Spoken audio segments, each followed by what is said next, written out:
Alright guys, BLM here, back with more NieR Replicant. We just got to the section where we're playing as the older version of NieR. So that's cool. I'm assuming this is like some sort of dream sequence then? This is cool that they added this here. Oh. Wait, what? Where's this go then? Wait, what? I'm so okay, whatever. Let's just go.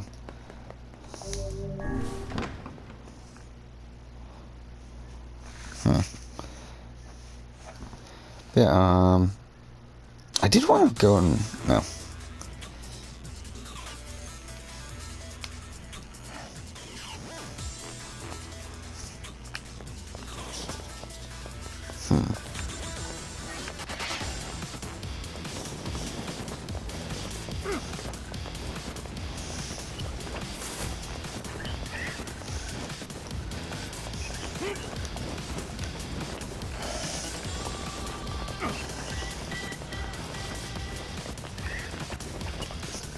Actually, something I want to do here.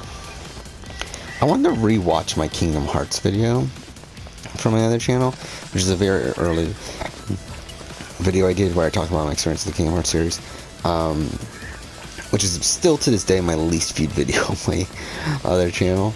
Only 69 views, but I kind of want to re-watch the video, so I think we're gonna do that here. Actually, I never finished listening to the PB update that live feed update. 1.5 plus 2.5 the authors. remix.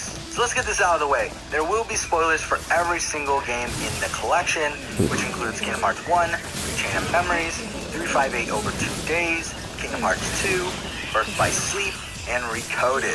So if you don't want to get spoiled, don't watch this video. I forgot that you used to do that too.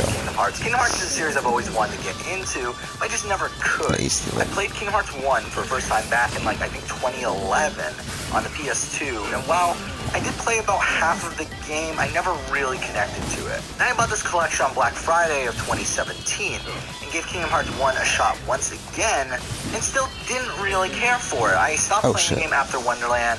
I died twice at the boss at the end of the level and just decided, you know what, I don't really care enough. And then we jump forward to 2019 right now where Kingdom Hearts 3 is about to come out, and I decided, you know what, let's give it another shot. Let's finally give Kingdom Hearts another shot. And this time it went slightly better, but not perfectly. So yeah, obviously here we're starting with Kingdom Hearts 1. That was the first game I played, obviously. And this time I was able to play most of the game. But even though I did play most of the game, I still have an overall mixed opinion on it. From a gameplay perspective, it was fine. The camera's pretty bad. The platforming's pretty abysmal. The RPG elements are pretty standard, especially for a game for 2002. Combat is your standard hack and slash fare, especially in this first game where I don't feel like they add enough skills to really differentiate itself. I mean, the graphics so what is this supposed to be then? That goes throughout the entire collection, but especially for this game considering it came out in 2002. The soundtrack is incredible as it is again for all the games in the series, and I hate the gummy missions. The gummy missions suck. Obviously they're pretty much just rail shooters, but they're so boring. And they're not difficult at all in this first game. They just feel like a whole bunch of wasted time. The Disney worlds are obviously the big appeal to this game. I feel like there's some good ones, there's some bad ones. I really like Deep Jungle, I like Agrabah, but I really hated like Atlantica, I didn't like Monstro. But something I did really like about these worlds in general is the fact that they all felt different. They all played differently. And I think this really emphasizes something that the entire series of Kingdom Hearts does, which is does the smaller details very, very well. But through that, I feel like they have some pretty faulty, bigger gameplay elements that you would think a game of this scale and this budget would have, but for some reason they don't. Now let's talk about the narrative, which I don't go into detail. Pretty solid. I think this first game's narrative is pretty focused, is a pretty good setup for the rest of the series. The actual stories within the Disney world are kind of pointless and really just there to add Disney properties to the games. And that's how I feel about them in every game. I feel like the actual stories within these Disney worlds never really matter. But in this game, at least there's a purpose for doing them. Sora is obviously searching for Kairi and Riku, while Donald and Goofy are searching for Mickey. But to be honest though, I never really loved these characters from Kingdom Hearts. The original characters here, a lot of them just feel like standard anime characters. Really cheesy dialogue, and the theme of friendship just being super blatant. Now, I was saving this for last, so we're going to talk about it now, the boss battles. There's such a Why I keep that in? franchise, and to be honest, in this first game, they're so difficult. So difficult to where I didn't finish the game. I did get to the very, very end of the game. I got to the Ansem fight, but I died over and over and over again. I literally did this boss battle for around an hour and a half to 2 hours. And then I just said, screw it, I'll just watch it online. It's such a ridiculous boss battle that has so many different stages. And with this boss battle having a really ridiculous checkpoint system, it's really just such a pain to play. And also the fact that I was just severely under leveled. I think I was level 48. You're supposed to be at least level 50 by the time you get to the end of the world, which is the final world of the game. And I would die at this Ansem fight after like only 2 hits. I actually did start to do some grinding, but kind of realized that just to level up a few levels, it would take hours. It takes forever to level up in this game. And to be honest, at this point in this series, I wasn't really an enormous fan. It was okay, but it wasn't something that I really wanted to go out of my way to finish. The entire endgame, though, is just so ridiculous and tedious, starting from the Hollow Bastion point, where it's just a really annoying dungeon that takes a few hours to get through, and there's a whole bunch of tough boss battles within it, and then that's directly followed by the end of the world, which is again another like 2 hours. So it's the same inventory. Non-stop fighting, numerous boss battles, and again the terrible checkpoints. It's so bad. It's not fun. So yeah, overall, while I didn't finish Kingdom Hearts 1, I was definitely intrigued by the narrative enough to continue on to the other games. So I did move on to Rechain of Memories immediately after I watched the ending. Now we're getting to Rechain of Memories, which was another pretty interesting experience. It's so weird, the fact that this was originally a Game Boy Advance game that was remade for the PS2. And I gotta say, I liked the game for the first half, but we'll get to that a bit later. Now, from what I understand, most people dislike this game, mostly because of its combat system, which I gotta say, I actually like. The combat system is real-time and card-based, which are two things that normally don't go together. But I thought this added an interesting strategy to the game, where you need higher power cards to overpower your opponent's attacks, and you gotta know when the right time to use your cards will be. The combat itself is pretty similar to the other Kingdom Hearts games, it's just you need cards to activate any type of attack or magic that you use. Now this also adds an annoying bit to the game where your opponent can activate a higher level card to block your attack, meaning that you waste cards. And considering every single time you run out of cards and reload, you get less cards each time. The game itself uses a lot of assets from Kingdom Hearts 1 and 2. You can tell it's a remake with very minimal voice acting and just being a smaller game comprised of smaller rooms, isolated rooms for combat, and a similar structure throughout the game where in each world you have to find 3 key cards that progress the story.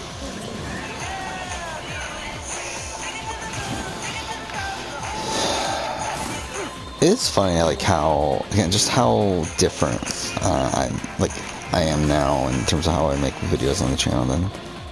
The narrative of the game is interesting as it was made to bridge the gap between Kingdom Hearts 1 and 2, introducing a lot of characters that show up in Kingdom Hearts 2, and explaining why Sora has to start all over again at the beginning of the game. I did enjoy the narrative as expanded on the series' lore, but I do feel like the game and the narrative both get pretty repetitive. As I said, you have to do the same thing every single time in every single world, and in between worlds there's a cutscene or a boss battle that plays out, and then this is followed by, after you finish the main game, there's another playthrough where you play as Riku, and you do the exact same thing over and over again, just with a different story. I did find the Riku storyline kind of boring, and for the most part, pointless. There are a couple things that are important, but for the most part, I didn't feel like it really needed to be in the game. So I should mention this now. Like Kingdom Hearts 1, I did not finish Rechain of Memories. I found the first half of the Sora playthrough pretty fun. I was actually enjoying myself until I got to the Vexen fight. I literally played this boss battle over and over and over again for 3 hours. And what was frustrating here is that this wasn't like the Ansem fight in Kingdom Hearts 1 where I never made any real progress. Here in the Vexen fight, I knew I could do it. I know I can do it. I did it so many times. I got so close to finishing them off numerous times, but I would always just mess it up at the very, very end. See, I just quit. The problem here was the fact that I didn't have strong enough cards. And with the way this game is structured, to grind, you need to stay within that world, or else you need to start the entire world again. But then again, I mean, in this world, the Vexen fight automatically activates once you leave the world, so I was completely screwed. So yeah, I watched the rest of the cutscenes online. As I said, I did enjoy the Sora narrative, but I did feel like the Riku narrative was pretty slow. Again, I was really enjoying Rechain of Memories, potentially more than I even enjoyed KH1. But with me not making it anywhere close to the end, I just feel like this is just such a massive disappointment for me. Now, Where'd I put Rechain in my next thing. 358 over ranking? 2 days is actually the next game in the collection. However, I did play Kingdom Hearts 2 first, so we'll be talking about Kingdom Hearts 2 first here. And that is the way I would recommend you experience this anyway. While 358 over 2 days is a prequel to 2, Kingdom Hearts 2 was meant to be experienced first, considering 1, it came out first, and 2, it definitely leaves a lot of intrigue there that you wouldn't have if you watched 358 over 2 days first. So when comparing Kingdom Hearts 1 to 2, I feel like the gameplay of 2 is obviously improved in almost every single way. The combat is more refined. I did like the drive forms here, even though I didn't really use them very much. I really only used them as a last-second measure. That being said, what is annoying about this game is that dodge they go that very far. difficult. The fact that an actual dodge roll or anything isn't in this game outside of one of these drive forms is a really annoying gameplay element. The gummy ship missions are improved with more dynamic paths, but to be honest, I still didn't really care for it. I still found most of them pretty boring. Something I hated in this game, though, was the abundance of minigames and quick-time events, as I just felt like they were annoying, weren't really well done, and also they were spread throughout the entire game. The boss battles here seem grander, more imaginative, and to be honest, much easier. As well as the difficulty of the game in general is much easier, with there only being one boss battle that I had any real difficulty with that being the Roxas battle, that wasn't even included in the original version of the game. So this is actually the first game I did finish. The entire game is on a much bigger scale, with larger Disney worlds, and there being some really unexpected ones for me, like Pirates of the Caribbean, Steamboat Willie, and Tron. I mean, like, who thought there was going to be a Tron world in Kingdom Hearts? But what I did find annoying is that in the first half of the game, you go to all these worlds, then you go to Hollow Bastion, some major events happen there, and after that, you have to go back to each of these worlds and do another storyline. And really, I didn't feel like there was any real narrative reason for this either. Obviously, they come up with an excuse, but it didn't really feel like a necessary thing. Shit. I might as well talk about the narrative now, and I'm pretty mixed on it. Where I felt like Kingdom Hearts 1 was a very focused, good introduction to the series, Kingdom Hearts 2 is just all over the place. I hated the beginning where we played as Roxas. The fact that Definitely change that 3-hour tutorial is really annoying, and it just could have been easily cut down. And again, Disney Worlds had no real narrative reason for them, like the other Kingdom Hearts games. They're kind of just there just to have Disney properties. Outside of Disney World, I really loved the middle section in Hollow Bastion, and I really loved the world that never was. Those being the two major points in the game that the most narrative stuff happens. However, just like in the world in Kingdom Hearts 1, I do feel like the ending section here went on for way too long, with you having to beat Xemnas like 1 billion times before he finally stays dead. I also felt like some of the plot lines here were pretty blatant retcons. Now, they make sense within the world, but stuff like Ansem from KH1 not being the real Ansem, and now there being multiple Ansems and shit. Nords, it's like, come on, that was not the original plan. So overall, I enjoyed Kingdom Hearts 2 more than Kingdom Hearts 1. It's probably my favorite game in the series I've played so far, but it's not perfect, and it's definitely pretty messy in terms of its narrative, and also has some dumb game mechanics. Now let's move on to the two movies, which I did watch after starting fuck off with that. I finished them before I finished Birth by Sleep, so yeah. What the fuck? Oh my god, I'm so bad. Over 2 days first, and while I hated the Roxas sections in Kingdom Hearts 2, I loved 358 over 2 days. If you don't know, this was originally a DS game, and instead of remaking the game for PS4, they decided to make it a movie instead. And I thought it was a near perfect prequel to Kingdom Hearts 2, filling in a lot of the gaps in that story without contradicting anything previously, and telling a really compelling narrative at that, telling the story of Roxas, Xion, and Axel, and they actually made me care about this trio. And as I said, that's one of my biggest complaints of Kingdom Hearts, is the fact that I never really cared about any of these characters. Again, Sora, Riku, and Kairi feel pretty generic to me, but I feel like 358 over 2 days tackled some really interesting themes, and made me really like this trio. And making Roxas and Axel two characters who I really didn't care for in Kingdom Hearts 2, probably two of my favorite characters in the entire series at this point. Now for the other movie, which is Recoded, and I have the complete opposite opinion of Recoded here. Recoded sucks. Again, this is another movie made of cutscenes from a DS game that was actually already a remake of a mobile game.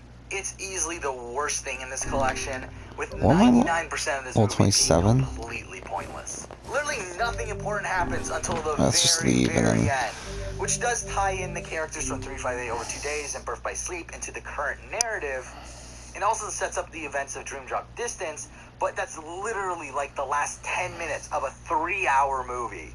And the rest of the scenes throughout the movie are pretty much just retellings of like events that happen in Kingdom Hearts 1 and Kingdom Hearts 2. It's so bad. Why just brush to clean? Something wrong? Do more. I feel as if I've Prone just enamel awoken repair. from a most unpleasant dream. I know what you mean. That happens to me whenever I lose. So finally, we're going to talk about Birth by Sleep here, which is a game I actually liked, but I have very mixed opinions of. From a gameplay perspective, let's go ahead I and think it's a mix save. of Rechain of Memories and And Kingdom then Hearts 2, with continue the on. combat playing out pretty similarly to Kingdom Hearts 2, but there is a deck system that you use for your magic and stronger physical attacks. The camera here is pretty bad. Now, while the camera is pretty mediocre throughout the entire series, it's very, very bad in this game. I think a lot of that coming from the fact that, again, this was originally a PSP game, so it still has like the faulty camera from being on that console. Now, for the most part here, the Disney worlds are pretty bad in my opinion. There's places like Enchanted Dominion and Castle of Dreams that I thought were pretty boring, but I did like Deep Space, so at least there's that. Now, the way you finish this game is that you have to complete the game 3 times using all 3 characters. And while you do go to the same worlds in each of these playthroughs, the experience is completely different for each Let's see how character, this goes. with each storyline occurring at different times, and with each character specializing in a different type of combat, with Terra being more physical, Ventus being quicker, and Aqua having more magic. Now, this game, for the most part, is fairly easy, until you reach the Keyblade Graveyard. I never really had much difficulty before that. I mean, the Aqua playthrough is definitely probably the toughest one for me, considering I'm usually more of a offensive sort of player, and Aqua uses a lot more magic. It also has a shorter range for her attacks. But the difficulty here really spikes in the Blade Graveyard. Oh, shit. The final battle being brutal. Wait, what can't I use? Fight when you're playing as Ventus, where Oh, I can't use. Okay, I can't use magic at all. 2 hours. And to be honest, a lot of that just being due to the fact I didn't know what we were supposed to do at the very end of the boss battle. Obviously, I eventually figured it out, but considering the final battle is like a 2-phase battle, and I would always get to that second phase, but every single time you die, you have to go back to the first phase. That just frustrated the hell out of me. Now, from a narrative standpoint, I do like what this game does for the most part. I think this is a pretty great prequel to the rest of the series, introducing characters that become a major factor in games like Kingdom Hearts 3, and introducing us to the main antagonist of the series up to this point in Xehanort. The narrative does I can't pronounce the name, Xehanort. I'm just like pronouncing it wrong. Plot points that are the exact same, but just from a different perspective. Now for the characters themselves, My job is to use 8,000 views. They're pretty standard Kingdom Hearts characters. So Terra is a pretty generic Anakin Skywalker-esque character, where he's like a good guy. I kind of want to watch these other Kingdom Hearts videos, actually. Pretty much just another version of Sora. I do find him pretty annoying. Aqua, I feel like is the most interesting of the bunch, but she's kind of just fine. Something I do like about this game, though, is how these characters connect to future games. As you could tell, there were some elements in Rechain of Memories and Kingdom Hearts 2 that were set up with this game already in mind. Now, I did complain about Kingdom Hearts 2 having retcons, but I do believe after Kingdom Hearts 1, I do think from Rechain of Memories on, there was a solid plan, and I feel like Nomura has pretty much executed it. Obviously, there are changes to the plan, but when isn't there?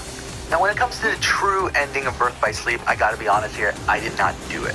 And the reason for it is I completed all 3 storylines. I completed the Terra storyline, the Ventus storyline, and the Aqua storyline, and then realized afterwards that you need to collect all the Xehanort reports to unlock the final ending. I really hate games that do that, and here's one of those. I like to get the true ending, how to you get them, how get to a bunch of unlock the final collectibles ending. and stuff. It's like, And fuck to off. do that, I would have to replay the ending of those sequences, but collect the Xehanort reports along the way. There's no way I'm replaying that. I'm not replaying that. I'm done. To be honest, at this point where I'm at, where I finished Kingdom Hearts 2, I watched the 2 movies, and I slogged through Birth by Sleep, I'm done. I'm just gonna watch it online. I don't care. So at the end of the day, that means I only finished 1 actual Kingdom Hearts game, Kingdom Hearts 2. However, again, I got to the very end of Birth by Sleep and Kingdom Hearts 1. Oh, Rechain Memories, I didn't even come close. But despite not finishing these games, I still enjoyed them to a degree. I'm still intrigued by the narrative. I like the world building. I like the way that Nomura has planned out his story from at least the time of Chain of Memories. So at some point, I would like to continue on and play the future games. So there you go. That was my entire experience with Kingdom Hearts 1.5 plus 2.5. That took me about 2 months to finish, considering I did take a 1 month break in between Rechain of Memories and 2, kind of to cool myself down after the frustration I had with Rechain of Memories. So yeah, I do think I'll probably potentially do another video like this when I get around to playing 2.8 and 3, which will probably be way down the road, considering I think I've had enough Kingdom Hearts for right now. So there you go, that's my thoughts on the Kingdom Hearts series so far. So yeah, thank you for watching. Okay, wait. That's fucking hilarious, the ending there. Okay, let's see this one. Send money and save with RIA Money Transfer. Ask for RIA at Walmart and send your next international transfer fee. Alright guys, BLM here, back with a new video. In this video, I'll be talking about my experience playing through The mic's better Kingdom anyway. Hearts 2.8 and Kingdom Hearts 3. It's I kind of a didn't bother sequel doing video to a video I did about a year ago, which I made immediately after having played all the games on the 1.5 plus 2.5 collection. And I took a break after playing those games, but finally came back to Kingdom Hearts here after picking up 2.8 and 3, and played every game here in a row. So let's just get this out of the way. There will be spoilers for every game. Why am I saying that? The 2.8 collection, which Like, why am I still saying that at this point? Which is a fragmentary passage and keyback cover. And I also will talk spoilers about Kingdom Hearts 3 and the Remind DLC. So as I said, I did a video on 1.5 plus 2.5 already, where I came out of it being pretty mixed on the series as a whole. I mean, I didn't even finish Kingdom Hearts 1 or Rechain of Memories due to certain boss battles being super frustrating. And while I did enjoy my time in Kingdom Hearts 2 and Birth by Sleep, I did get burnt out on Kingdom Hearts after playing them. But every time I would look back on the series, I would have a massive amount of respect for the scale of the narrative it tries to tell, as convoluted as it is. I do have a lot of respect for the amount of foreshadowing and continuity between these games that were all released in like very different ways. But it wasn't until Black Friday of 2019 that I decided to finally pick up Kingdom Hearts 3, and at that point I decided to go out of my way to pick up 2.8 as well, and I finally got around to playing them around the time of the release of the Remind DLC. And from that point on, I played all the games in a row, and now I'm finally ready to talk about them. So let's start it off with 2.8, starting with Dream Drop Distance, which, if you don't know, is a remake of a 3DS game, and despite it being a side game, I mean, it's probably the most important game to play in the series before playing Kingdom Hearts 3. Let's start off with the gameplay, though, which, I mean, is mostly what you would expect from a Kingdom Hearts game. Now, while I did have difficulties with certain boss battles in some of these games I've played previously, this is actually a relatively easy experience here. I think the only time I died in the entire game was during the first Ansem fight towards the end of the game. And that was mostly due to a lack of focus. Like, I just, forgot to heal at one point and I ended up getting killed there. I mean, that being said, there were annoying fights here and there, but nothing that I ever got really frustrated with. It was more so just taking a while to get the boss's health down, or fuck off. find the boss to begin with. Like, that sort of stuff was frustrating. But the actual difficulty of the battle itself, like trying not to die during these battles, wasn't that hard. I think a major reason for that is that I think this gameplay style here is a lot easier due to the reset system that it uses for its combat, which wasn't used in Birth by Sleep, but I don't remember it being as broken in Birth by Sleep. In this game, it's broken. I mean, it really is. Where here, what I did is I stacked all the cure magics and the fire magics, and I was able to just use the fire magics all in a row to injure the enemies. If I ever got damaged, I could just use cure, and instead of it using MP, what happens in this game is that they reload. So obviously you would have to wait a little bit of time before being able to use it again, but if you have like 3 cure spells, by the time you use the 3rd cure spell, the first one should be reloaded by that point. So there was never a point where I was that worried about health. And as I said, like, to be killed, you would have to be completely caught off guard. And again, that's the fire spells, you just spam those at the beginning of the fight, do a lot of damage to your boss. Fuck, this is taking forever. It's the same thing again. It made a lot of the boss battles a lot more tolerable in the game, but also kind of broke the game as a whole. Now, like the other side games, Dream Drop Distance does have its gimmicks as well. The first of which being the drop system, which was an interesting way to handle having 2 playable characters here, where you had to play as both Sora and Riku, but unlike in Birth by Sleep or Chain of Memories, where each character had their own storyline and you played that storyline one after the other, here in Dream Drop Distance, you play the 2 playthroughs concurrently. When you're playing as a character, you have a drop gauge that continuously goes down over time. When it runs out, you're forced to switch characters. I actually really liked how the system was handled, especially with how entwined storylines were. And I did like how when you switch characters, you were given bonuses for the other characters to use based on how many drop points you collected as the character you just finished playing. I really liked that. The game also had this reality shift system, which it was fine. I mean, it's essentially a mini game that when you finish the mini game, it affects how the world is perceived, whether that be opening up a pathway that wasn't there before or destroying some enemies that you couldn't go any other way. What I didn't like about it was I didn't feel like it was super clear when you were supposed to use it. Where is this? I feel like oh, this is back for in... the first time okay, at least, interesting. you have no clue what you're really doing. It's like you just get to a point where you just don't know what to do, and then you just like hit the button for reality shift and says, oh, it works. This game does also introduce slow motion, which does become a prominent system in Kingdom Hearts 3, which allows for more interactivity with the... It is funny how, like, I used to not... because now I feel like the staple of my video game videos is just to, like, run through the story from beginning to end. And, like, my least favorite part of it is, like, just the talking about the gameplay. When it's, like, like, in my older videos, it's, like, most of the video is talking about the gameplay. And not talking about the story parts of it. And, like, that's even a thing, like, even with my newest Yakuza video, that's something I did. And it's, like, it's really weird how... just as much. I mean, things have changed even in the last like year of me making videos. Or defeating a boss, or getting like a certain amount of orbs. Like I just didn't find it fun. I mean, I hate gunship missions. I hate the dives as well. The Disney worlds in this game felt very random. I mean, it felt like they were forced to pick source material that haven't been used previously, and it left them with a lot of scraps. Where outside the Hunchback of Notre Dame and Fantasia, the worlds here were completely unexpected to me. I mean, we had Tron Legacy for some reason. You know, we already had Tron in the previous game, but they actually made a new world just for Tron Legacy. We had the Three Musketeers with like Donald, Goofy, and Mickey. Like that was weird. I mean, I don't know why that was there. How long did we talk about it? This is a long time. That was like a theme park for Sora, but then like when you play as Riku, it's a remake of Monstro. That was weird.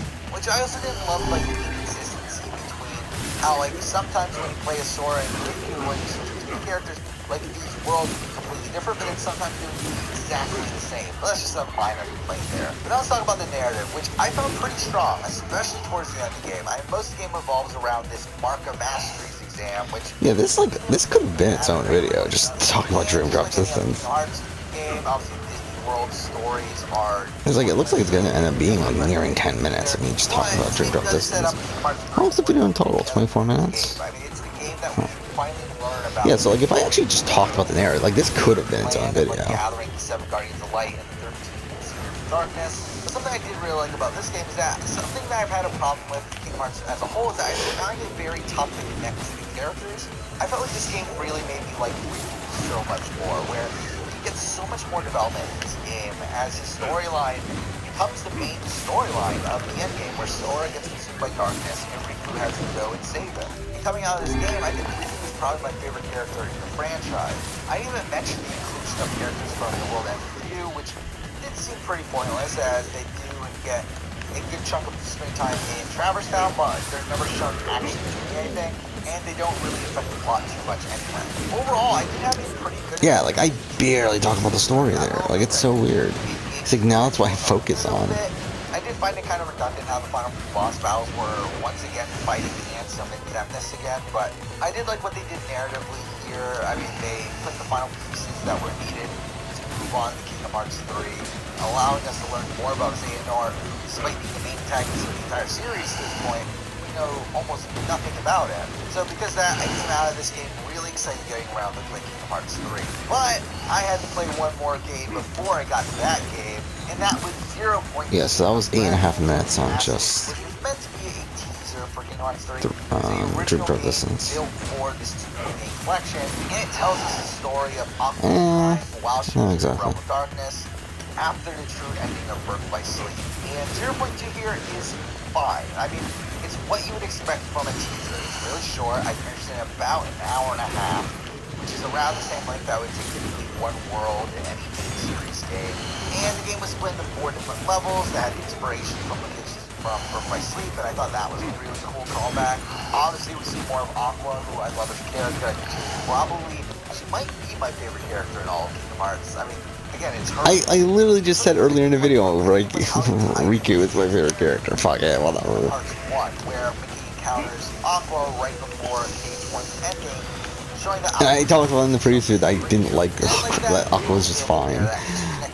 However, I did find it really ridiculous how they explained why Mickey didn't have any armor on in Cage 1, where he gets it like stripped off in the Light of Darkness. Like, it's so dumb. Like, it's such a blatant retcon. I find this entire DLC is a retcon, but it's like that was like the most ridiculous retcon to me. But I didn't like how they put these two together. Obviously, the game ends with I think DLC. Cage 3, which I did done that. it's literally the exact same cutscene. I mean, obviously it would be exciting if I was playing this at the time that 2.8 came out, but playing this now where I moved on to Kingdom Hearts 3 immediately afterwards, it's just kind of meh. But overall, I did enjoy 0.2 for what it is. I mean, there's isn't much to say about it because it is so short. Now let's move on to the movie that was included on 2.8, which is the back cover, which I did start watching while playing Drop Distance, but watched it over the course of a few days. Watched about like 20 minutes at a time. It's not even that long either. I mean, it's only like a little bit over an hour long, but back cover here is a tie-in film to a mobile game that took place during the Blade War, years before the beginning of the actual series. It shows the events from the perspective of the foretellers, the Keyblade Masters that served under the Master of Masters, who disappeared, and before he does, he gives each of the foretellers a role, and a lot of the movie focuses on the foretellers learning what their role is, and also them trying to find a traitor. But I did find it really weird how we never actually learned who the traitor is. Obviously we will in the future parts, I'm sure. It's obviously storylines being set up for the future. But from a pure like movie standpoint, like as a piece of media, I do find it strange how they start a story and they don't really end it. Like this movie doesn't have a set beginning, middle, end. It's more so like beginning, the start of the middle, and then just cuts off. So while I did really like how this film really I barely talk about it. franchise with the foretellers obviously going to be prominent feature in the next saga of Kingdom Hearts, I did wish it was a more cohesive narrative on its own right. But again, as a piece of lore, Kingdom Hearts is really great. So that's everything from 2.8. I just want to pause right here. Yeah, so I could have easily split this into 2 videos if I wanted to. I was spoiled on certain major plot points by the time I played it, but I enjoyed the game nonetheless. I mean, it's not perfect. I know a lot of people were so disappointed in this game. I mean, the fan community for the game, from what I understand, is very mixed, and I can definitely understand why. I mean, I can understand why this was a disappointment after 14 years of waiting since Cage 2. But as a newer Kingdom Hearts fan, someone that just played the game over the course of the last year, as a conclusion to the saga, I do like it here. I mean, I did really enjoy it. I mean, I didn't question the game structure, but we'll talk about that later. But overall, I enjoyed the game. Let's start off with the gameplay, though, which, as you would expect, is very similar to previous games. I mean, it feels like a steady evolution of the systems from Cage 2, adding in systems from other games like Birth by Sleep and Drop Distance as well. We got stuff like the shot lock system, we got flow motion, which obviously came a lot of focus on free running, where Sora can just run up cliffs now and buildings.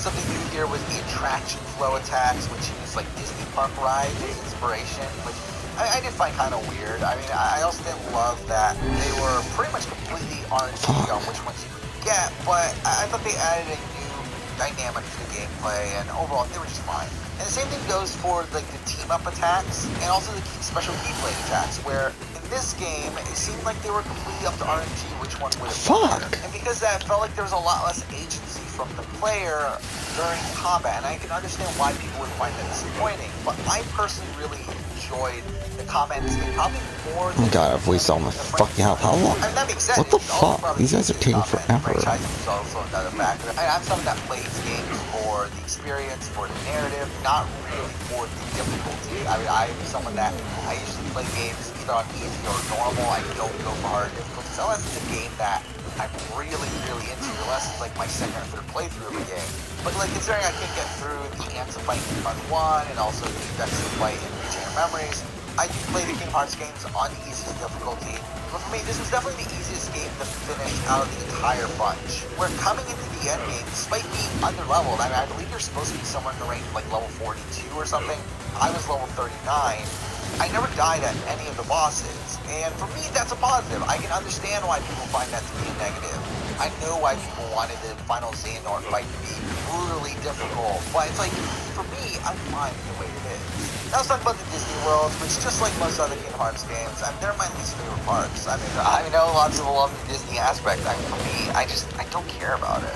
And most of them bring nothing to the overall narrative, and while some of them do have some pretty cool set pieces, especially in this game, I feel like they were just halting me from experiencing the main reason I was excited for this game, which was because this was the conclusion to the Xehanort saga. But despite this, I did enjoy some of the worlds here. I mean, the toy box is one that I really enjoyed from a level design standpoint of taking place all within a toy store.